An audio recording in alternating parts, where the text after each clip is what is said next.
Kejadian banjir rob diperkirakan masih akan terus terjadi berulang di Indonesia. Bahkan masyarakat diminta waspada banjir rob sampai tahun 2034 menjadi puncaknya. Hal ini disampaikan peneliti utama astronomi astrofisika Pusat Riset Antariksa BRIN, Thomas Jamaludin dalam diskusi bertajuk Banjir Rob di Musim Kemarau pada Kamis 2 Juni 2022.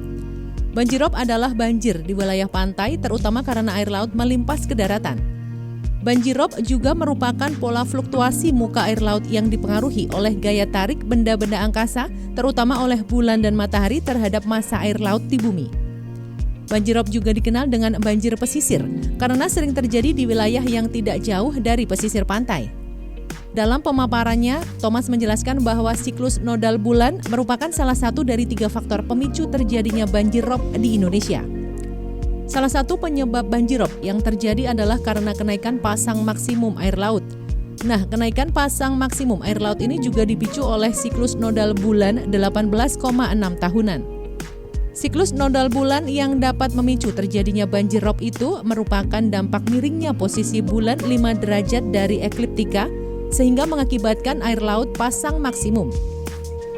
Salah satu faktor yang dapat menyebabkan banjir rob, dijelaskan Thomas, saat siklus nodal bulan 18,6 tahunan itu terjadi, maka posisi bulan atau orbit bulan yang miring sekitar 5 derajat akan menyebabkan bulan berada di posisi dekat dengan ekuator. Menurut kajian dari NASA, potensi meningkatnya pasang maksimum air laut ini tidak hanya terjadi di Indonesia, tetapi juga di pantai-pantai di Amerika. Hal ini dianggap mengkhawatirkan karena pasang maksimum air laut bisa menjadi salah satu penyebab banjir rob, terutama pada daerah pesisir yang pantainya landai dan kawasan yang mengalami penurunan tanah.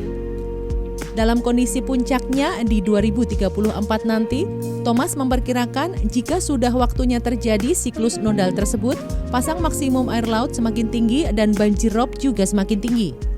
Lebih mengkhawatirkan lagi jika kondisi siklus nodal bulan ini terjadi dengan kombinasi adanya dampak pemanasan global yang belum bisa diketahui bagaimana kondisinya pada tahun 2034. Namun, melihat kondisi yang ada saat ini, para ahli meyakini jika tidak segera direm untuk menekan jejak emisi karbon dari berbagai aspek kehidupan, maka dampak pemanasan global juga akan meningkatkan dampak banjir rob saat siklus nodal bulan 18,6 tahunan terjadi. Hal ini dikarenakan kenaikan tinggi permukaan air laut juga bisa disebabkan oleh efek pemanasan global. Lalu, pulau-pulau kecil kemudian pantai-pantai yang landai ini berpotensi untuk tergenangi. Belum lagi dengan risiko penurunan permukaan tanah di sejumlah wilayah yang diprediksi masih terus terjadi sampai tahun-tahun di masa yang akan datang.